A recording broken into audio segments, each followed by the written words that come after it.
അപ്പോൾ നമ്മളിവിടെ ഈ ക്ലാസ്സിൽ ആദ്യമായിട്ട് ഇവിടെ നോക്കാൻ പോകുന്നത് issue of two classes of share. Okay, two classes of share, രണ്ട് ക്ലാസ് ഓഫ് ഷെയർ ഉണ്ട്. അതായത് ഇക്വിറ്റി ഷെയറും ഉണ്ട്, പ്രിഫറൻസ് ഷെയറും ഉണ്ട്. അപ്പോൾ ഈ രണ്ട് തരം ഷെയറും ഒരുമിച്ച് ഇഷ്യൂ ചെയ്യുകയാണെങ്കിൽ എങ്ങനെയാണ് ജേണൽ എൻട്രി ചെയ്യുക എന്നുള്ളതാണ്. ഓക്കെ, അപ്പോൾ അതിൻ്റെ ഒരു ചെറിയൊരു ക്വസ്റ്റ്യൻ വരുന്നുണ്ട്. അപ്പോൾ ആ ക്വസ്റ്റ്യൻ ഞാൻ നിങ്ങൾക്കൊന്ന് കാണിച്ചു തരാം. ഓക്കെ, അപ്പോൾ അത് ഈ ഒരു ക്വസ്റ്റ്യൻ നമുക്ക് ടെക്സ്റ്റിൽ കൊടുത്ത സൊല്യൂഷൻ തന്നെ നിങ്ങൾക്ക് കാണിച്ചു തന്നുകൊണ്ട് നിങ്ങളത് നോട്ടിലേക്ക് എഴുതിയാൽ മതി. ഞാൻ പ്രത്യേകമായിട്ട് അത് നോട്ട്ബുക്കിലേക്ക് എഴുതി കാണിച്ചു തരുന്നില്ല. കാര്യം എന്താണെന്ന് വെച്ചാൽ അക്കൗണ്ടിങ് രീതി രണ്ടിനും സെയിം തന്നെയാണ് വരുന്നത്. ഓക്കെ, അപ്പോൾ നമ്മൾ ചെറിയൊരു മാറ്റം മാത്രമേ ഈ ഒരു ചോദ്യത്തിൽ വരുന്നുള്ളൂ. അപ്പോൾ ഇവിടെ എന്താ എഴുതിയിരിക്കുന്നത് നോക്കാം. When a company issues both equity and preference shares, then the journal entries are written separately for each type of share capital. അതായത് ഓരോന്നിനും സെപ്പറേറ്റ് ആയിട്ട് ജേണൽ എൻട്രീസ് ചെയ്യുക എന്നുള്ളത് മാത്രമേ ഉള്ളൂ. ഒരുമിച്ചല്ല നമ്മൾ എഴുതേണ്ടത്, രണ്ടും കൂടി സെപ്പറേറ്റ് ആയിട്ട് നമ്മൾ എഴുതി പോകുക എന്നുള്ളതാണ്. In order to distinguish one type of share from the other, the name of the share, that is equity or preference, must be used with the word share. Example, equity share capital account. Okay, അതായത് എന്താ അവിടെ പറയുന്നതെന്ന് വെച്ച് കഴിഞ്ഞാൽ, നമ്മൾ ഇതിന് മുൻപ് share capital account അല്ലെങ്കിൽ share first call account, share final call account അല്ലെങ്കിൽ ഷെയർ അലോട്ട്മെൻറ്റ് അക്കൗണ്ട് എന്നൊക്കെ എഴുതിയത്. ഇങ്ങനെ രണ്ട് ക്ലാസ് ഓഫ് ഷെയർ ഒരു ക്വസ്റ്റ്യനിൽ വരികയാണെങ്കിൽ നമ്മൾ സെപ്പറേറ്റ് ആക്കണമെന്നുണ്ടെങ്കിൽ ഒന്നിനെ ഇക്വിറ്റി ഷെയർ ക്യാപിറ്റൽ എഴുതുക, ഒന്നിനെ പ്രിഫറൻസ് ഷെയർ ക്യാപിറ്റലിനാക്കിയിട്ട് എഴുതുക. അപ്പോൾ നമ്മൾ ആ ക്വസ്റ്റ്യൻ കണ്ടിട്ട് അതിൻ്റെ സൊല്യൂഷൻ നോക്കണ നേരത്തെ നമുക്കിത് ക്ലിയർ ആകും. അപ്പോൾ ഇതാണ് ഇവിടെ ക്വസ്റ്റ്യൻ വരുന്നത്. അപ്പോൾ നിങ്ങളൊരു കാര്യം ശ്രദ്ധിക്കുക, നിങ്ങൾ issue of to classes of share എന്നുള്ള ആ ഹെഡിങ് മാത്രം എഴുതി വെക്കുക. ഇവിടെ കൊടുത്തിരിക്കുന്ന നേരത്തെ തന്നോ അല്ലെങ്കിൽ ഇപ്പോൾ കാണുന്ന സ്ലൈഡിൽ കാണുന്ന ഈ പറയുന്ന പാരഗ്രാഫ് നിങ്ങൾ എഴുതണമെന്നില്ല. ഓക്കെ, ക്വസ്റ്റ്യൻ നിങ്ങൾ എഴുതി വെക്കുക. അപ്പോൾ എക്സാമ്പിൾ 4. അപ്പോൾ എക്സാമ്പിൾ 4 എന്താ പറയുന്നത്? A limited was registered with an authorised capital of 50 lakh divided into 30,000 preference share of 100 each and 20,000 equity share of 100 each. അതായത് മൊത്തം 50 ലക്ഷമാണ് നമ്മുടെ എ ലിമിറ്റഡ് എന്ന് പറഞ്ഞ കമ്പനിയുടെ ഓതറൈസ്ഡ് ക്യാപിറ്റൽ. അപ്പോൾ ഓതറൈസ്ഡ് ക്യാപിറ്റൽ ക്വസ്റ്റ്യനിൽ അല്ലെങ്കിൽ നമ്മൾ ആൻസർ ചെയ്യുമ്പോൾ അതിൽ ബാധിക്കാത്തൊരു കാര്യമാണ്. ചില കേസിൽ നമുക്ക് നോക്കേണ്ടി വരും, പക്ഷേ ഈ ഒരു കണക്കിൽ കൃത്യമായിട്ട് പറയുന്നുണ്ട് 30,000 പ്രിഫറൻസ് ഷെയറുകൾ 100 രൂപ വെച്ചിട്ട് ആണ്. 30 ലക്ഷത്തിൻ്റെ പ്രിഫറൻസ് ഷെയർ ഇറക്കാൻ സാധിക്കും, 20 ലക്ഷത്തിൻ്റെ ഇക്വിറ്റി ഷെയർ ഇറക്കാൻ സാധിക്കും. കാര്യം 20,000 ഇക്വിറ്റി ഷെയർ 100 രൂപ വെച്ചിട്ടാണ് ഇറക്കുന്നത്. Okay, out of these 15,000 preference shares and 10,000 equity shares were issued to public. അപ്പോൾ ഇതിൽ 15,000 ഇക്വിറ്റി ഷെയറും 15,000 പ്രിഫറൻസ് ഷെയറും 10,000 ഇക്വിറ്റി ഷെയറും പബ്ലിക്കിലേക്ക് ഇഷ്യൂ ചെയ്തിട്ടുണ്ട്.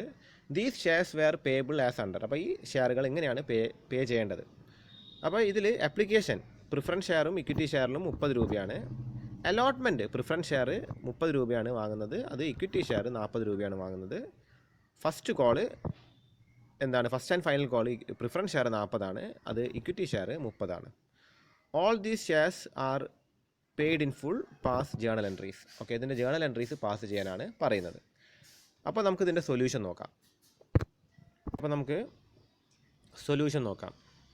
അപ്പോൾ ആദ്യമായിട്ട് നമുക്ക് ഷെയർ അപ്ലിക്കേഷൻ്റെ ജേണൽ എൻട്രിയാണ് എഴുതേണ്ടത്. അപ്പോൾ സ്വതവേ നമുക്കറിയാം, ആദ്യം തന്നെ ബാങ്ക് ടു ഷെയർ അപ്ലിക്കേഷൻ, പിന്നെ ഷെയർ അപ്ലിക്കേഷൻ ടു ഷെയർ ക്യാപിറ്റലാണ് ചെയ്യുക, അല്ലേ? 2 ജേണൽ എൻട്രിയാണ് വേണ്ടത്. അപ്പോൾ ഇവിടെ എങ്ങനെ ചെയ്തിരിക്കുന്നത്? ആദ്യം തന്നെ ബാങ്ക് ടു പ്രിഫറൻസ് ഷെയർ ആപ്ലിക്കേഷനാണ്. Bank to preference share application. എത്ര പ്രിഫറൻസ് ഷെയറാണ് ഇറക്കിയിരിക്കുന്നത്? 15,000 പ്രിഫറൻസ് ഷെയറാണ് ഇറക്കിയിരിക്കുന്നത്. ഒരു പ്രിഫറൻസ് ഷെയറിൻ്റെ വില 30 രൂപയാണ്. അപ്പോൾ 15,000 × 30 4,50,000. അതാണ് ആദ്യമായിട്ട് ചെയ്തിരിക്കുന്നത്. അത് കഴിഞ്ഞിട്ട് നമ്മൾ ഇക്വിറ്റി ഷെയറും എന്താണ് കൊടുത്തിട്ടുണ്ട്, അതിൻ്റെ ആപ്ലിക്കേഷനും കിട്ടിയിട്ടുണ്ട്. അപ്പോൾ ടു ഇക്വിറ്റി ഷെയർ ആപ്ലിക്കേഷൻ അതെത്രയാണ്? 10,000 ഇക്വിറ്റി ഷെയർ ഇറക്കിയിരിക്കുന്നത്. ഒരു ഷെയറിന് 30 രൂപ വെച്ചിട്ടാണ് ആപ്ലിക്കേഷൻ നേരത്തെ വാങ്ങുന്നത്. അപ്പോൾ എന്താണ്? 3 ലക്ഷം. അപ്പോൾ ആദ്യം പ്രിഫറൻസിൻ്റെ എഴുതുക, ഇക്വിറ്റീൻ്റെ എഴുതുക. അത് ഏത് ഓർഡറിൽ വേണമെങ്കിൽ നിങ്ങൾക്ക് എഴുതാം. അപ്പോൾ നിങ്ങൾ ആദ്യം എഴുതിയ ഓർഡർ തന്നെ എന്താണ് റെസ്റ്റ് ഓഫ് ദി ആൻസർ എന്നാണ്, അതേപോലെ തന്നെ ആ ഓർഡർ തന്നെ എന്ത് ചെയ്യുക, ഫോളോ ചെയ്യുക. ഓക്കെ, അപ്പോൾ അത് ആപ്ലിക്കേഷൻ്റെ ആദ്യത്തെ ജേണൽ എൻട്രി ആയി. ഓക്കെ, അത് കഴിഞ്ഞിട്ട് ആപ്ലിക്കേഷൻ്റെ രണ്ടാമത്തെ ജേണൽ എൻട്രി എന്താ വരുന്നത്? Preference share application account to preference share capital. അതെത്രയാണ്? 4,50,000. പിന്നെ എന്താണ്? Equity share application to equity share capital, അത് 3 ലക്ഷം. രണ്ടാമത്തെ ജേണൽ എൻട്രി, അതും 2 എണ്ണമായിട്ട് എഴുതണം. പ്രിഫറൻസിനൊന്ന്, പിന്നെന്താണ്? ഇക്വിറ്റിക്ക് 1. അത് കഴിഞ്ഞിട്ട് പിന്നെന്താ വരുന്നത്? അലോട്ട്മെൻ്റ് ആണ്. അപ്പോൾ അലോട്ട്മെൻറ്റിൻ്റെ കേസ് ഇവിടെ ശ്രദ്ധിക്കുക. Preference share allotment account, preference share allotment account to preference share capital, അതേപോലെ equity share allotment account to equity share capital. 15,000 ഷെയറാണ് 30 രൂപയാണ് അലോട്ട്മെൻറ്റിന്. ഇവിടെ 10,000 ഷെയർ 40 രൂപയാണ് അലോട്ട്മെൻറ്റിന്. അപ്പോൾ ഇവിടെ 4,50,000 വരിക, ഇവിടെ 4 ലക്ഷം വരിക. ഓക്കെ, അപ്പോൾ ഇതാണ് അലോട്ട്മെൻറ്റിൻ്റെ ആദ്യത്തെ ജേണൽ എൻട്രി. ഇനി രണ്ടാമത്തെ ജേണൽ എൻട്രി നോക്കണം. രണ്ടാമത്തെ ജേണൽ എൻട്രി ശ്രദ്ധിക്കുക. Bank to preference share allotment account എത്രയാണ്? 4,50,000, 4,50,000. പിന്നെ bank to equity share allotment 4 lakh, 4 ലക്ഷം.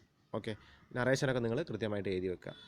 അത് കഴിഞ്ഞിട്ട് പിന്നെ ശ്രദ്ധിക്കേണ്ടത് എന്താണ്? ഫസ്റ്റ് കോളാണ്. അപ്പോൾ ഫസ്റ്റ് കോൾ നേരത്തെ ചെയ്ത പോലെ തന്നെ preference share first and final call, equity share first and final call. ഇത് പ്രിഫറൻസ് ആകുമ്പോൾ ടു പ്രിഫറൻസ് ഷെയർ ക്യാപിറ്റൽ എഴുതുക, ഇക്വിറ്റി ആകുമ്പോൾ ടു ഇക്വിറ്റി ഷെയർ ക്യാപിറ്റൽ എഴുതുക. ഇവിടെ 6 ലക്ഷം എഴുതുക, ഇവിടെ 3 ലക്ഷം എഴുതുക. ഓക്കെ, അപ്പോൾ ഇത് ഫസ്റ്റ് ജേണൽ എൻട്രി. അത് കഴിഞ്ഞിട്ട് ലാസ്റ്റത്തെ ജേണൽ എൻട്രി നിങ്ങൾ ശ്രദ്ധിക്കുക. Bank account to preference share first call, first and final call. അതേപോലെ bank account to equity share first and final call. ഇത് 6 ലക്ഷം, ഇത് 3 ലക്ഷം. ഓക്കെ, അപ്പോൾ ഇങ്ങനെയാണ് ഇതിൻ്റെ ജേണൽ എൻട്രി. അത് 2 ക്ലാസ് ആകുമ്പോൾ 2 രീതിയിൽ എഴുതുക എന്നുള്ളതാണ്. അപ്പോൾ നിങ്ങളിത് നോക്കിയിട്ട് സ്ക്രീൻഷോട്ട് എടുത്തിട്ട് കൃത്യമായിട്ട് ആൻസേഴ്സ് നിങ്ങളുടെ നോട്ടിലേക്ക് എഴുതി വെക്കുക. എന്തെങ്കിലും സംശയങ്ങളുണ്ടെങ്കിൽ നിങ്ങൾ എൻ്റെ അടുത്ത് ചോദിക്കുക. ഓക്കെ, നിങ്ങൾ അടുത്ത സൈഡ് ഹെഡിങ് എഴുതുക ഫ്രാക്ഷൻ ഷെയർസ്. ഓക്കെ, അപ്പോൾ എന്താ അവിടെ എഴുതിയിരിക്കുന്നത് ശ്രദ്ധിക്കാം. A fractional share refers two unit of shares that is less than 1 full share. Okay, അതായത് ഒരു ഫുൾ ഷെയർ അല്ലാത്ത ഷെയർ, അത് ചിലപ്പോൾ ഒന്നുകിൽ ഹാഫ് ഷെയർ ആവാം, അല്ലെങ്കിൽ 1/3 ഷെയർ ആകാം, അല്ലെങ്കിൽ 2/3 ഷെയർ ആകാം, എന്തുമാകാം. ഒന്നിൽ കുറവുള്ളത് പകുതി ഷെയർ, അല്ലെങ്കിൽ 1/4 ഷെയർ, 1/4 ഷെയർ. പക്ഷേ ഷെയർ അങ്ങനെ ആവില്ല, ഷെയർ അങ്ങനെ കൊടുക്കാൻ സാധിക്കുക. പക്ഷേ ചില സർക്കംസ്റ്റാൻസസിൽ ഷെയർ ഫ്രാക്ഷനിൽ കൊടുക്കേണ്ടി വരും. അപ്പോൾ അതിനെക്കുറിച്ചിട്ട് അവിടെ നമ്മൾ ചോദിക്കുന്നത്, അത് 4 മാർക്കിന് ചോദിക്കാവുന്ന ചോദ്യമാണ്. അല്ലെങ്കിൽ ഫ്രാക്ഷൻ ഷെയർ എന്താണെന്നുള്ളത് 2 മാർക്കിന് ചോദിക്കാനും ചാൻസ് ഉണ്ട്. ഓക്കെ, അപ്പോൾ ശ്രദ്ധിക്കുക. അപ്പോൾ എന്താ അവിടെ എഴുതിയിരിക്കുന്നത്? A fraction share refers two unit of share that is less than 1 full share. ഒരു ഫുൾ ഷെയറിനെക്കാട്ടും കുറവുള്ള ഷെയറുകളാണ് ഫ്രാക്ഷൻ ഷെയർ എന്ന് പറയാം. അല്ല, ഒന്നിന് കുറവ് വരുമ്പോൾ എന്താണ്? അരയോ, മുക്കാലോ, കാലോ, 5/1, 2/1, അല്ലേ, അങ്ങനെ എന്തെങ്കിലും ആയിട്ട് വരും. അപ്പോൾ അതിനെയാണ് ഫ്രാക്ഷൻ ഷെയർ എന്ന് പറയാം. Fractional shares generally come about from stock splits. അധികം സ്റ്റോക്ക് സ്പ്ലിറ്റുകളിൽ നിന്നാണ് ഫ്രാക്ഷൻ ഷെയറുകൾ വരിക. അല്ല എന്നുണ്ടെങ്കിൽ എന്താണ്? ബോണസ് ഷെയർ ഇഷ്യൂ ചെയ്യുമ്പോൾ ചിലപ്പോൾ ഫ്രാക്ഷൻ വരാൻ ചാൻസ് ഉണ്ട്. അതായത് ഈ ബോണസ് പൈസ കൊടുക്കുന്ന പോലെ ഷെയറും ബോണസായിട്ട് എംപ്ലോയീസിന് കൊടുക്കും, അതാണ് ബോണസ് ഷെയർസ്. ഓക്കെ, അല്ലെങ്കിൽ നിലവിലുള്ള ഷെയർ ഹോൾഡേഴ്സിന് ചിലപ്പോൾ കൊടുക്കാൻ ചാൻസ് ഉണ്ട് ബോണസ് പോലെ. എന്ത്? ഈ ഷെയറുകൾ, അതാണ് ബോണസ് ഷെയർസ്. അപ്പോൾ അത് കൊടുക്കുന്ന നേരത്ത് ചിലപ്പോൾ ഫ്രാക്ഷണൽ ഷെയർ വരാൻ ചാൻസ് ഉണ്ട്. ആൻഡ് സിമിലർ കോർപ്പറേറ്റ് ആക്ഷൻസ്, അങ്ങനെയുള്ള കോർപ്പറേറ്റ് ആക്ഷൻസിലാണ് ഫ്രാക്ഷൻ ഷെയർസ് വരാൻ ചാൻസ് കൂടുതൽ. Fractional shares cannot be acquired from stock market. Fractional share ഒരിക്കലും സ്റ്റോക്ക് മാർക്കറ്റിൽ നിന്ന് വാങ്ങാൻ സാധിക്കില്ല. സ്റ്റോക്കിന് വേണമെങ്കിൽ ഫ്രാക്ഷൻ ആക്കാൻ സാധിക്കും, പക്ഷേ ഷെയറിന് ഫ്രാക്ഷൻ ആക്കാൻ സാധിക്കില്ല. അതുകൊണ്ട് ചില സർക്കംസ്റ്റാൻസിൽ കമ്പനി അത് കൊടുക്കുന്നുണ്ടെങ്കിലും അത് സ്റ്റോക്ക് മാർക്കറ്റിൽ നിന്ന് വാങ്ങാൻ സാധിക്കില്ല. Fractional shares cannot be acquired from stock market. They have value to investors but they are difficult to sell. അതിന് വാല്യൂ ഉണ്ട്, ഇൻവെസ്റ്ററിന് വാല്യൂ ഉണ്ട് അതിന്, പക്ഷെ അത് സെൽ ചെയ്യാൻ, വിറ്റയക്കാൻ പ്രയാസമാണ്. ഒരു ഫുൾ ഷെയറെ വിൽക്കാൻ സാധിക്കുള്ളൂ സ്റ്റോക്ക് മാർക്കറ്റിൽ. നമുക്ക് ഫ്രാക്ഷൻ ഷെയർ ആയിട്ട് വിൽക്കാൻ സാധിക്കുക. സ്റ്റോക്ക് വേണമെങ്കിൽ ഫ്രാക്ഷനായിട്ട് വിൽക്കാൻ സാധിക്കും, പക്ഷേ ഷെയർ ഫ്രാക്ഷനായിട്ട് വിൽക്കാൻ സാധിക്കില്ല. ഇനി അടുത്തത് treatment of fraction shares. As already stated, fraction shares cannot be sold in the market. Fraction share മാർക്കറ്റിൽ നിന്ന് വിൽക്കാൻ സാധിക്കില്ല. Usually the company buys fraction share for cash from investors. അതായത് എങ്ങനെയാണ് ഇത് ട്രീറ്റ് ചെയ്യുക കമ്പനി? പിന്നെ ഈ ഫ്രാക്ഷൻ ഷെയർ ഏതെങ്കിലും ഇൻവെസ്റ്ററിൻ്റെ കയ്യിലുണ്ടെങ്കിൽ അയാളുടെ കയ്യിൽ നിന്ന് കമ്പനി പിന്നെ പൈസ കൊടുത്തിട്ട് ഈ ഫ്രാക്ഷൻ ഷെയർ വാങ്ങുക ചെയ്യുക. Okay, the company appoints a trustee to buy the fraction shares from investors. അപ്പോൾ ഇതിനായിട്ട് കമ്പനി ഒരു ട്രസ്റ്റിയെ, ഇതിനായിട്ട് എന്താണ്, ഒരു ട്രസ്റ്റിയെ നിയോഗിച്ചുകൊണ്ട് ആ ട്രസ്റ്റി മുഖാന്തരമാണ് ഈ ഫ്രാക്ഷൻ ഷെയറുകൾ കമ്പനി വാങ്ങുക. Okay, the trustee will then pay cash for those fraction shares to the investors. അപ്പോൾ ട്രസ്റ്റിയാണ് പിന്നെ ഇൻവെസ്റ്റേഴ്സിന് ക്യാഷ് പേ ചെയ്യുക. അപ്പോൾ ഈ 2 നോട്ടും നിങ്ങൾ കൃത്യമായിട്ട് നിങ്ങളുടെ സൈഡ് ഹെഡിങ്ങോട് കൂടിയിട്ട് നോട്ട്ബുക്കിലേക്ക് എഴുതി വെക്കുക. ഓക്കെ, ഇത് എക്സാമിനേഷന് ചോദിക്കാൻ ചാൻസ് ഉള്ള ചോദ്യങ്ങളാണ്. ഓക്കെ, ഇനി അടുത്ത ചോദ്യം ശ്രദ്ധിക്കുക. What are the circumstances in which fraction share arise? വളരെ ഇമ്പോർട്ടൻ്റ് ആയൊരു ചോദ്യമാണ്, 5 മാർക്കിന് ചോദിക്കാൻ ചാൻസ് ഉള്ളൊരു ചോദ്യമാണ്. അപ്പോൾ ഏതൊക്കെ സാഹചര്യങ്ങളിലാണ്, സർക്കംസ്റ്റാൻസസിലാണ് ഫ്രാക്ഷൻ ഷെയർ ഉണ്ടാവുക? Okay, in what all circumstances, in what all situations a fraction share might appear, even though fraction shares is not allowed as per Companies Act 2013. പക്ഷേ ചില പെർട്ടിക്കുലർ സിനാരിയോസിൽ ഫ്രാക്ഷൻ ഷെയർസ് വരും. So we need to look at those scenarios. അപ്പോൾ എന്തൊക്കെ കാര്യങ്ങളാണ് അല്ലെങ്കിൽ എന്തൊക്കെ circumstances ആണ് ഫ്രാക്ഷൻ ഷെയർ അറൈസ് ചെയ്യാൻ കാരണമാവുക എന്നുള്ളത് നോക്കാം. അതിൽ ഫസ്റ്റ് പോയിന്റ് പറയുന്നത് സ്റ്റോക്ക് സ്പ്ലിറ്റ്സ്. സ്റ്റോക്ക് സ്പ്ലിറ്റ് എന്നതുകൊണ്ട് ഉദ്ദേശിക്കുന്നത് ഒരു സ്റ്റോക്കിനെ സ്പ്ലിറ്റ് ചെയ്യാം. ഞാൻ നേരത്തെ പറഞ്ഞു you can divide a stock and give it to investors. 2 ഇൻവെസ്റ്റേഴ്സിന് വേണമെങ്കിൽ ഒരു സ്റ്റോക്കിനെ സ്പ്ലിറ്റ് ചെയ്തുകൊണ്ട് സ്റ്റോക്ക് എക്സ്ചേഞ്ചിൽ കൊടുക്കാൻ സാധിക്കും. അപ്പോൾ അങ്ങനെ സ്പ്ലിറ്റ് ചെയ്യുന്ന നേരത്ത്, സ്റ്റോക്കിനെ സ്പ്ലിറ്റ് ചെയ്യുന്ന നേരത്ത് ചിലപ്പോൾ ഷെയർ ഫ്രാക്ഷനായിട്ട് വരാൻ ചാൻസ് ഉണ്ട്. ഓക്കെ, സം കേസസ് സ്റ്റോക്ക് എന്താണ് നമ്മൾ സ്പ്ലിറ്റ് ചെയ്യും. ഓക്കെ, അപ്പോൾ ആ സ്റ്റോക്ക് എന്താണ്? It is A combination of shares, അല്ലെ, ഒരു ഷെയറുകളുടെ കൂട്ടായ്മയാണ് സ്റ്റോക്ക് എന്ന് പറയുന്നത്. അപ്പോൾ നമ്മൾ സ്റ്റോക്കിനെ സ്പ്ലിറ്റ് ചെയ്യുന്ന നേരത്ത്, when you divide stock which is already a collection of share, certain shares could get എന്താണ് ഡിവൈഡഡ്, ഷെയർ ഡിവൈഡ് ആയി പോവും and fraction share might appear, fraction share വരാൻ ചാൻസ് ഉണ്ട്. ഓക്കെ, അതാണ് ഫസ്റ്റ് പോയിന്റ്. സെക്കൻഡ് പോയിന്റ് ശ്രദ്ധിക്കുക, mergers and acquisition. Mergers means എന്താണ്? If 2 organisations അല്ലെങ്കിൽ 2 companies get together and they merge together into a new company, അതാണ് merger എന്ന് വെച്ചാൽ. 2 companies ഒന്നായിക്കൊണ്ട് പുതിയൊരു കമ്പനി രൂപീകരിക്കുക. Okay, and two companies come together and they create themselves into a new company. അത് ഒരുമിച്ചിട്ട് അവർ ഒരു പുതിയ കമ്പനിയായിട്ട് ക്രിയേറ്റ് ചെയ്യുകയാണ്, 2 പേരും കൂടി ചേർന്നുകൊണ്ട്. It is known as merger. അതായത് 2 കമ്പനിയും നിലനിൽപ്പ് അവിടെ ഇല്ലാണ്ടായിട്ട് പുതിയൊരു കമ്പനിയാണ് അവിടെ ക്രിയേറ്റ് ആയിട്ട് വരിക. 2 പേരും കൂടി ഒന്നിച്ചിട്ട്, കാരണം 2 പേരുടെ അസറ്റ് ഒന്നിക്കും, 2 പേരുടെ ലയബിലിറ്റി ഒന്നിക്കും. അതിനെക്കുറിച്ചൊക്കെ ഉള്ള ഒരുപാട് വലിയ അക്കൗണ്ടിങ് ട്രീറ്റ്മെൻറ്റുകൾ നമ്മൾ വരുന്ന വർഷങ്ങളിൽ പഠിക്കും. ഓക്കെ, അതേപോലെ ആക്വിസിഷൻ മീൻസ് എന്താണ്? ഒരു വലിയ കമ്പനി ഒരു ചെറിയ കമ്പനിയെ മൊത്തത്തിൽ അങ്ങോട്ട് ഏറ്റെടുത്താൽ അതിൻ്റെ പേരാണ് ആക്വിസിഷൻ എന്ന് വെച്ചാൽ. ഓക്കെ, അപ്പോൾ ഇത് രണ്ടും ടെക്നിക്കലി നോക്കിയാൽ ഒന്നാണ്, 2 കമ്പനി കൂടി ചേരലാണ്. പക്ഷേ ഇവിടെ 2 കമ്പനി കൂടി ചേർന്നിട്ട് പുതിയൊരു കമ്പനിയാവും. ഇവിടെ ഈ ചെറിയ കമ്പനിയെ വലിയ കമ്പനി ഏറ്റെടുക്കുക ചെയ്യുക. It is known as acquisition. അപ്പോൾ ഈ മെർജറും ആക്വിസിഷനും നടക്കുന്ന നേരത്ത് എന്ത് വരാൻ ചാൻസ് ഉണ്ട്? There is A situation of fraction share could appear, അല്ലേ? ഫ്രാക്ഷൻ ഷെയർ വരാനൊരു ചാൻസ് എന്താണ്? മെർജറും ആക്വിസിഷനും നടക്കുന്ന നേരത്ത് ചിലപ്പോൾ വരാൻ ചാൻസ് ഉണ്ട്. ഓക്കെ, അപ്പോൾ അതാണ് സെക്കൻഡ് പോയിന്റ്. ഇനി തേർഡ് പോയിന്റ് ശ്രദ്ധിക്കുക, mutual funds and dividend stock. Mutual fund and dividend stock. So in certain cases, അതായത് മ്യൂച്വൽ ഫണ്ടിൽ നമ്മൾ പൈസ ഇൻവെസ്റ്റ് ചെയ്ത് കഴിഞ്ഞാൽ, അല്ലെങ്കിൽ മ്യൂച്വൽ ഫണ്ട് എന്താണ്? ടെക്നിക്കലി അത് നമ്മൾ ഷെയറുകളിലൊക്കെയാണ് ഇൻവെസ്റ്റ് ചെയ്യുക, പല ഷെയറുകൾ ഇൻവെസ്റ്റ് ചെയ്യുന്നതാണ്. അപ്പോൾ ചില കേസിൽ ഡിവിഡൻഡ് എന്താണ്? നമുക്ക് കിട്ടുന്ന ഒരു ഓഹരിക്ക് അല്ലെങ്കിൽ ഒരു ഷെയറിന് നമുക്ക് കിട്ടുന്ന പ്രോഫിറ്റിൻ്റെ ആണെന്ത് ഡിവിഡൻഡ് എന്ന് പറയുന്നത്. ഒരു ഷെയർ നമ്മൾ ഇൻവെസ്റ്റ് ചെയ്യുമ്പോൾ നമുക്ക് ആ ഷെയറിന് കിട്ടുന്ന പ്രോഫിറ്റിൻ്റെ അളവാണ് ഡിവിഡൻഡ് എന്ന് പറയുന്നത് ആ വർഷാവസാനം. അപ്പോൾ ചില കണ്ടീഷൻസിൽ ആ പ്രോഫിറ്റ് തരില്ല നമുക്ക്, അതിന് പകരമായിട്ട് ഒരു ചെറിയൊരു ഫ്രാക്ഷൻ ഷെയർ തരാൻ ചാൻസ് ഉണ്ട്. പ്രോഫിറ്റിന് പകരമായിട്ട് ഷെയറിൻ്റെ ഒരു ഫ്രാക്ഷൻ, ചിലപ്പോൾ ഫുൾ ഷെയർ തരാനുള്ള പ്രോഫിറ്റ് ഉണ്ടാവില്ല. അപ്പോൾ ഷെയറിൻ്റെ ഒരു ഫ്രാക്ഷൻ നമുക്ക് ഡിവിഡൻഡ് ആയിട്ട് തരും. ആ ഒരു കണ്ടീഷനും ഫ്രാക്ഷൻ ഷെയർ ഉണ്ടാവാൻ ചാൻസ് ആണ്. അതാണ് നമ്മുടെ മൂന്നാമത്തെ പോയിന്റ്. ഇനി നമുക്ക് നാലാമത്തെ പോയിന്റ് നോക്കാം, reduction and consolidation of shares. In certain cases shares could be reduced. Share could be reduced എന്ന് പറയുകയാണെങ്കിൽ a share of value 100 could be reduced to 80. അതായത് ചിലപ്പം കമ്പനിയുടെ വില കുറഞ്ഞു വരുമ്പോൾ, കമ്പനിയുടെ വാല്യൂ കുറഞ്ഞു വരുമ്പോൾ ഷെയറിൻ്റെ വാല്യൂ കമ്പനി കുറയ്ക്കേണ്ടതായിട്ട് വരും. അതായത് തീരെ പ്രോഫിറ്റബിൾ അല്ലാണ്ട് ലോസിൽ പോയിക്കൊണ്ടിരിക്കുന്ന ഒരു കമ്പനി ആണെങ്കിൽ they might need to reduce the value of their shares. അവരുടെ ഷെയറിൻ്റെ വാല്യൂ കുറയ്ക്കാനായിട്ട് കമ്പനി നിർബന്ധിതമാവും. സർട്ടൻ കേസസ് എന്താണ്? ഈ ഷെയറിനെ കൺസോളിഡേറ്റ് ചെയ്യേണ്ടി വരും.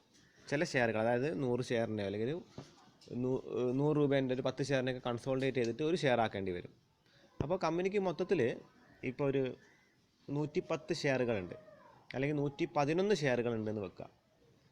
അങ്ങനെ 10 ഷെയറിൻ്റെ ഒരു കൺസോൾട്ടേഷൻ കമ്പനി നടത്തുന്നുണ്ട്. 10 ഷെയറുകളുടെ കൺസോൾട്ടേഷൻ ആക്കി നടത്തി കഴിഞ്ഞാൽ ആ 11ാമത്തെ ഷെയർ, 111ാമത്തെ ഷെയർ, 110 വരെ ഓക്കെ, 11 ഷെയറുകളായി, ഒരു ഷെയർ ബാക്കി വരുന്നുള്ളൂ. അതിനെ നമ്മൾ ഫ്രാക്ഷൻ ആക്കേണ്ടി വരും. അപ്പോൾ അതും ഒരു എന്താണ്? ഫ്രാക്ഷൻ ഷെയർ വരാനുള്ളൊരു സർക്കംസ്റ്റാൻസ് ആണ്. അത് കഴിഞ്ഞിട്ട് ലാസ്റ്റ് പോയിന്റ് ശ്രദ്ധിക്കുക, 5th point, reverse stock split. ചിലപ്പം ഈ സ്റ്റോക്കിനെ വീണ്ടും റിവേഴ്സ് ആക്കേണ്ടി വരും. ഈ സ്പ്ലിറ്റ് ചെയ്ത സ്റ്റോക്കിനെ വീണ്ടും ഒന്നിപ്പിക്കേണ്ടി വരും. ഓൾറെഡി സ്പ്ലിറ്റഡ് സ്റ്റോക്കിനെ ഒന്നിപ്പിക്കുന്ന നേരത്തും ചിലപ്പോൾ എന്ത് വരാൻ ചാൻസ് ഉണ്ട്, ഈ പറഞ്ഞ പോലെ ഫ്രാക്ഷൻ ഷെയർ വരാൻ ചാൻസ് ഉണ്ട്. അപ്പോൾ ഇതൊക്കെ നിങ്ങളൊന്ന് സ്ക്രീൻഷോട്ട് എടുത്ത് വെച്ചിട്ട് നിങ്ങൾ നിങ്ങളുടെ നോട്ടിലേക്കൊന്ന് എഴുതി വെക്കുക. ഓക്കെ, സൈഡ് ഹെഡിങ് നിങ്ങൾ ശ്രദ്ധിക്കുക, വളരെ ഇമ്പോർട്ടൻ്റ് ആണ്. Under subscription of shares, under subscription of shares. Okay, അപ്പോൾ അവിടെ എഴുതിയിരിക്കുന്നത് എന്താണെന്നുള്ളത് നമുക്ക് നോക്കാം. Sometimes the applications of shares received will be less than the number of shares issued. Sometimes the applications of shares received will be less than the number of shares issued. Okay, അപ്പോൾ നമ്മളൊരു 10,000 share issue ചെയ്തിട്ട് application ആകെ 7,000 ഷെയറിനെ വന്നിട്ടുള്ളൂ എങ്കിൽ അതിൻ്റെ പേരാണ് under subscription of shares. Okay, if we have issued 10,000 shares, the application received for shares is only about 7,000 or 6,000 shares, then it is known as under subscription of shares. കുറഞ്ഞ share മാത്രമേ നമുക്ക് application വന്നിട്ടുള്ളൂ, അതിൻ്റെ പേരാണ് under subscription. This is called under subscription. For example, a company has issued 10,000 shares to public, but the application were received only for 8,000 shares. It is a case of under subscription. In such a case, the allotment will be equal to the number of shares subscribed or applied for and not to the shares issued. Accordingly, entries will be made on the basis of shares subscribed or applied for. അപ്പോൾ issue ചെയ്തത് 10,000-നും, if you have issued 10,000 shares and the application received is only 8,000, in such case നമ്മൾ എന്താ ചെയ്യുക, നമ്മൾ എത്രയാണോ subscribe ചെയ്തിരിക്കുന്നത് അല്ലെങ്കിൽ apply ചെയ്തിരിക്കുന്നത് ആ നമ്പർ ഓഫ് ഷെയർസ് എടുത്തിട്ടാണ് പിന്നെ നമ്മൾ കണക്ക് ചെയ്യേണ്ടത്. ഓക്കെ, അപ്പോൾ നിങ്ങൾ ഇവിടെ നോട്ടിലേക്ക് എഴുതുന്നത് ഇത്ര മാത്രം എഴുതിയാൽ മതി.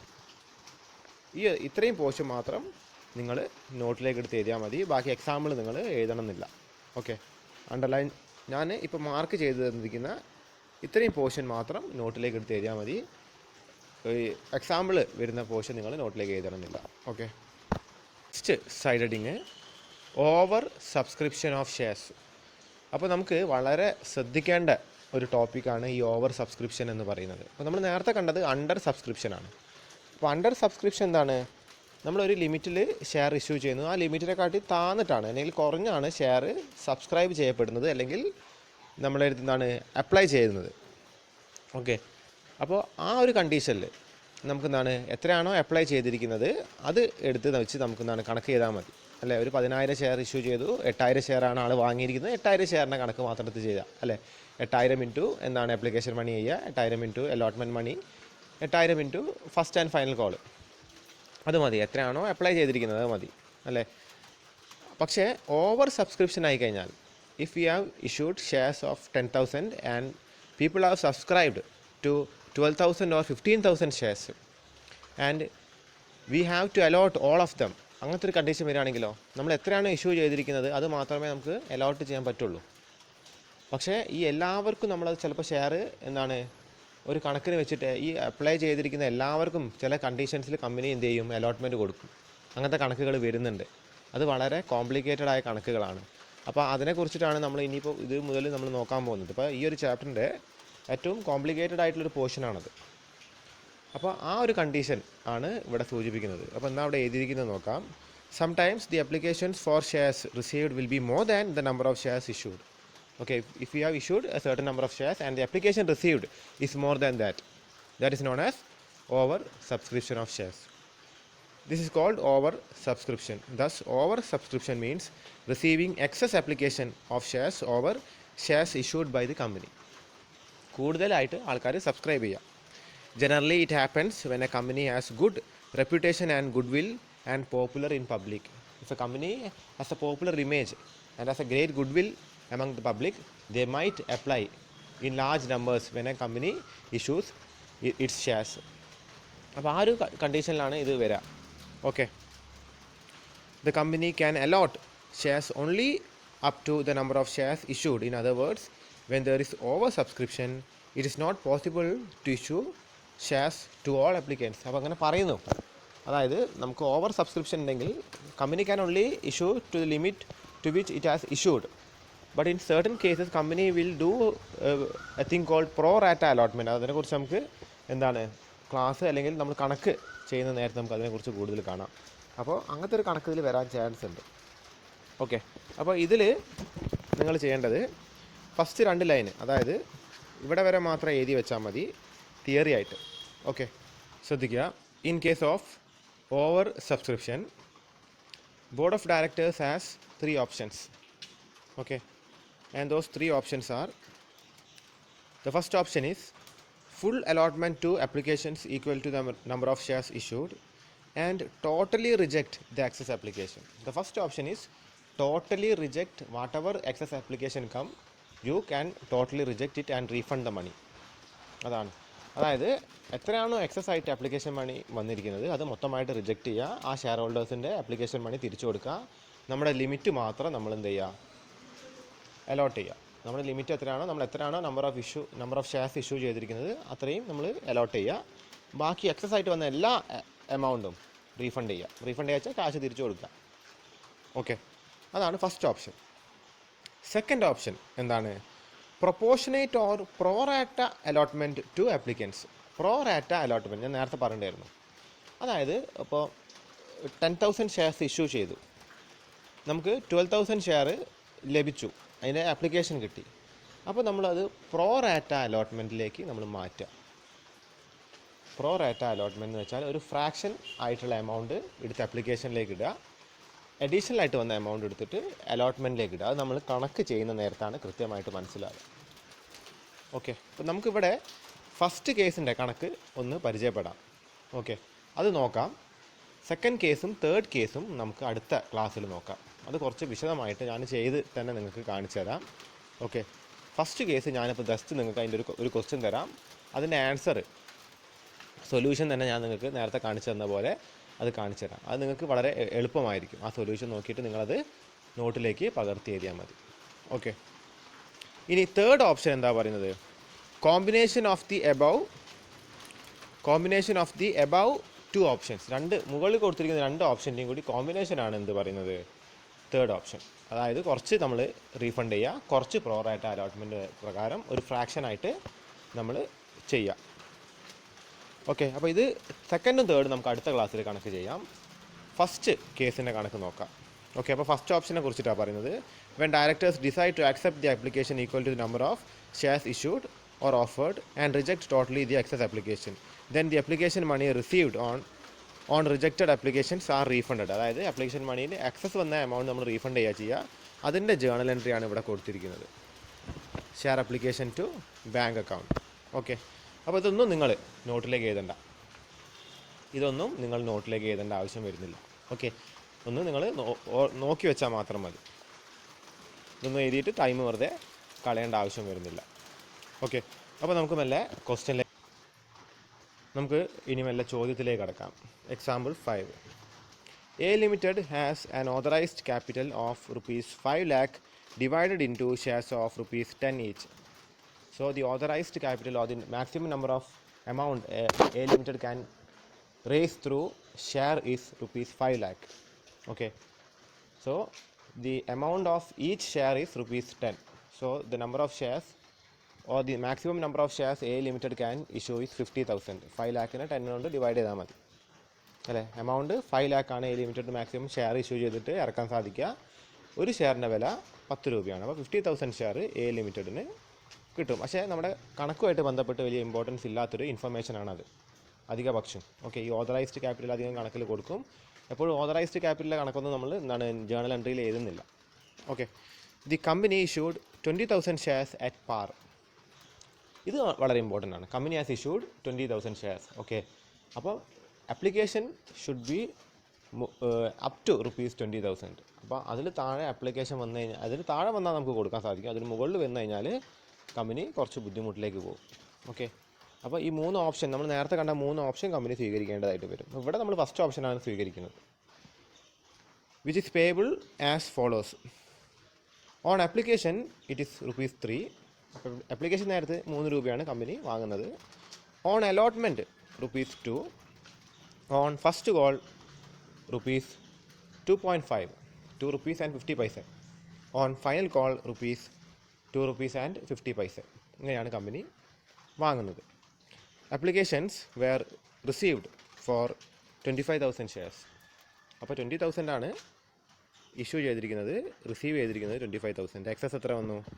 അഡീഷണൽ ആയിട്ട് 5,000 വന്നു അല്ലേ? അപ്പോൾ അതെന്താ ചെയ്യാൻ നോക്കാം. Application money on 5,000 shares were refunded. Company has rejected those applications and refunded the money to the applicants. Okay. The issued shares were allotted to remaining applicants. അപ്പോൾ ബാക്കിയുള്ള share they allotted to the applicants who were allotted. അതായത് ഏതൊക്കെ അപ്ലിക്കൻസിന്, അതായത് 20,000 share വാങ്ങിയ ആൾക്കാർക്ക് അത് allot ചെയ്തു, 5,000 share വാങ്ങിയ ആൾക്കാർക്ക് റീഫണ്ട് ചെയ്തു. എക്സസ് വന്ന 5,000 വാങ്ങിയ ആൾക്കാർക്ക് എമൗണ്ട് റീഫണ്ട് ചെയ്തു. Okay. All money duly received pass journal entries. All the money were duly received. It means all the installments were duly received and you need to pass journal entries. അപ്പോൾ ഒരു extra journal entry വരാൻ പോകുന്നത് എന്താണ്? അത് refund ചെയ്യുന്ന journal entry മാത്രമാണ്. അപ്പോൾ അതെങ്ങനെയാണ് ചെയ്യാന്നുള്ളത് നമുക്കൊന്ന് നോക്കാം. ആണ് ഇതിൻ്റെ സൊല്യൂഷനായിട്ട് വരുന്നത്. ഓക്കെ. അപ്പോൾ ഞാൻ പ്രത്യേകം എഴുതി കാണിച്ചതിൻ്റെ ആവശ്യം വരുന്നില്ല. നമ്മളിതുവരെ ചെയ്തതിൻ്റെ ഒരു ചെറിയൊരു അഡീഷനായിട്ട് വരുന്നത് നമ്മളത് റീഫണ്ട് ചെയ്യുന്ന ഒരു ജേണൽ എൻട്രി മാത്രമാണ്. അതൊരു കമ്പൈൻഡ് ജേണൽ എൻട്രി ആയിട്ടാണ് ഇവിടെ എഴുതിയിരിക്കുന്നത്. അപ്പോൾ ഫസ്റ്റ് ജേണൽ എൻട്രി എന്താണ്? ആപ്ലിക്കേഷൻ്റെ 2 ജേണൽ എൻട്രി അല്ലേ? ആപ്ലിക്കേഷനിലേക്ക് എന്താണ്, ബാങ്കിലേക്ക് പൈസ വന്നു ആപ്ലിക്കേഷൻ മുഖാന്തരം. എത്ര എമൗണ്ടിനാണ് വന്നത്? അപ്പോൾ ഇത് എത്രയാണ് ആൾക്കാർ അപ്ലൈ ചെയ്തത് എന്നാണ് നോക്കേണ്ടത് അല്ലേ? ബാങ്കിലേക്ക് ആദ്യം വരെ എത്ര പേരാണ് അപ്ലൈ ചെയ്തിരിക്കുന്നത്? 25,000 പേരാണ് അപ്ലൈ ചെയ്തിരിക്കുന്നത്. നമ്മൾ ഇഷ്യൂ ചെയ്തത് 20,000-നാണെങ്കിലും അപ്ലൈ ചെയ്തിരിക്കുന്നത് 25,000-നാണ്. അപ്പോൾ 25,000 × 3, ഒരു ആപ്ലിക്കേഷൻ്റെ വില എത്രയാണ്? 3 രൂപ. നമ്മൾ നേരത്തെ ഇൻസ്റ്റാൾമെൻറ്റ്സ് കണ്ടു. അപ്പോൾ 75,000 ആണ് ആപ്ലിക്കേഷനായിട്ട് റിസീവ് ചെയ്തിരിക്കുന്നത്. സെക്കൻഡ് ജേണൽ എൻട്രി നമ്മളിത് അലോട്ട് ചെയ്യുന്നതാണ് അല്ലേ? ആപ്ലിക്കേഷൻ നമ്മൾ അലോട്ട് ചെയ്യണം. അപ്പോൾ അതിൻ്റെ സെക്കൻഡ് ജേണൽ എൻട്രി എന്താണ്? ഷെയർ ആപ്ലിക്കേഷൻ അക്കൗണ്ട് 75,000 കിട്ടിയിട്ടുണ്ട്. അതിൽ നമ്മൾ 60,000 അലോട്ട് ചെയ്യുന്നുള്ളൂ. കാര്യം 20,000 × 3, 20,000 × 3 ആണ് നമ്മൾ എന്ത് ചെയ്യുന്നത്? അലോട്ട് ചെയ്യുന്നുള്ളൂ. എക്സസ് വന്ന 5,000 നമ്മൾ എന്താണ്? റീഫണ്ട് ചെയ്യാണ്. ഇതാണ് റീഫണ്ട് ചെയ്യുന്ന ജേണൽ എൻട്രി. ഇത് രണ്ടും കൂടി ഒരുമിച്ചാണ് എഴുതിയിരിക്കുന്നത്. ഇത് വേണമെങ്കിൽ രണ്ടായിട്ട് എഴുതാം. ആപ്ലിക്കേഷൻ ടു ബാങ്കിൽ നിന്ന് എഴുതാം, ആപ്ലിക്കേഷൻ ടു ഷെയർ ക്യാപിറ്റലിൽ നിന്ന് എഴുതാം. അതിനെക്കാട്ടി നല്ലതാണ് കോമൺ ആയിട്ട് ആപ്ലിക്കേഷൻ ഡെബിറ്റിൽ വരുന്നത് കൊണ്ട് നമുക്ക് എന്ത് ചെയ്താൽ മതി? ഒരു കമ്പൈൻഡ് ജേണൽ എൻട്രി എഴുതിയാൽ മതി. ഓക്കെ. ഇത് വേണമെങ്കിൽ ഈ ജേണൽ എൻട്രി രണ്ടായിട്ട് വേണമെങ്കിൽ എഴുതാം, പക്ഷേ അതിൻ്റെ ആവശ്യം വരുന്നില്ല. കോമൺ ആയിട്ട് ഡെബിറ്റിൽ ഷെയർ ആപ്ലിക്കേഷൻ വരുന്നത് കൊണ്ട് എന്താണ്? 75,000 ഷെയർ ആപ്ലിക്കേഷൻ എഴുതുക. അപ്പോൾ ഈ 75,000 15,000 നമ്മൾ റീഫണ്ട് ചെയ്തു, 60,000 എന്ത് ചെയ്തു? നമ്മൾ അലോട്ട് ചെയ്തു. അത് കഴിഞ്ഞിട്ട് പിന്നെന്താ വരുന്നത്? അലോട്ട്മെൻറ്റിൻ്റെ ജേണൽ എൻട്രിയാണ്. അപ്പോൾ ബാക്കിയൊക്കെ നോർമലാണ്.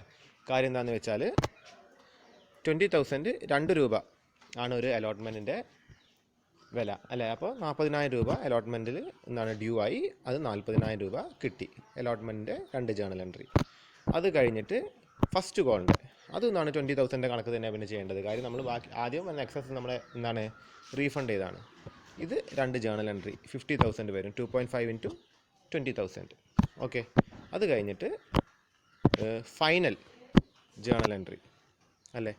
അതും 2 ജേണൽസാണ് വരിക. ഓക്കെ. അപ്പോൾ അത് നിങ്ങളൊന്ന് എന്താണ് പോസ് ചെയ്തിട്ട് സ്ക്രീൻഷോട്ട് എടുത്തിട്ട് നിങ്ങളുടെ നോട്ടിലേക്ക് കൃത്യമായിട്ട് എഴുതി വെക്കുക. ബാക്കി വരുന്ന സെക്കൻഡ് ഓപ്ഷനും തേർഡ് ഓപ്ഷനും നമുക്കെന്താ അടുത്ത ക്ലാസ്സിൽ നോക്കാം. ഓക്കെ. അപ്പോൾ ഈ ഒരു ക്വസ്റ്റ്യൻ ഇന്ന് നിങ്ങളൊന്ന് വീട്ടിൽ നിന്ന് സ്പെൻഡ് ചെയ്ത് വെക്കുക, ഹോംവർക്കായിട്ട് ചെയ്ത് വെക്കുക. നോട്ടിലേക്കൊന്നും എഴുതണമെന്നില്ല. നിങ്ങൾക്ക് വേണമെങ്കിൽ ക്വസ്റ്റ്യൻ എഴുതണമെന്നില്ല. നിങ്ങൾ ക്വസ്റ്റ്യൻ ഒന്ന് സ്ക്രീൻഷോട്ട് എടുത്ത് വെക്കുക. എന്നിട്ട് ഒരു റഫ് പേപ്പറിലോ അല്ലെങ്കിൽ ഒരു ബുക്കിലോ നിങ്ങളൊന്ന് ചെയ്ത് വെക്കുക. അപ്പോൾ എന്താ ക്വസ്റ്റ്യൻ എന്നുള്ളത് വായിക്കാം. XYZ Limited has issued 10,000 equity shares at the rate ₹10 each. അതായത് ഒരു ഷെയറിൻ്റെ വില 10, അങ്ങനത്തെ 10,000 ഇക്വിറ്റി ഷെയറാണ് ഇറക്കിയിരിക്കുന്നത്. The company received applications for 12,000 share. 12,000 രൂപേൻ്റെ ഷെയറുകൾ കമ്പനിക്ക് റിസീവ് ചെയ്തിട്ടുണ്ട്. Where the excess amount were refunded outrightly. അതായത് കമ്പനി എക്സസ് ആയിട്ട് വന്ന എമൗണ്ട് ഔട്ട്റൈറ്റ്ലി ഒന്നും നോക്കാണ്ട് അവർ റീഫണ്ട് ചെയ്ത് കൊടുത്തു. The shares were issued on the following basis. Share താഴെ പറഞ്ഞ അടിസ്ഥാനത്തിലാണ് ഇഷ്യൂ ചെയ്തിരിക്കുന്നത്. ആപ്ലിക്കേഷൻ 5 രൂപ, അലോട്ട്മെൻറ്റിന് 3 രൂപ, ഫസ്റ്റ് ആൻഡ് ഫൈനൽ കോളിന് 2 രൂപ. അപ്പോൾ എന്താ പറഞ്ഞിരിക്കുന്നത്? ജേണൽ എൻട്രി തയ്യാറാക്കാനാണ് പറഞ്ഞിരിക്കുന്നത്. ഓക്കെ.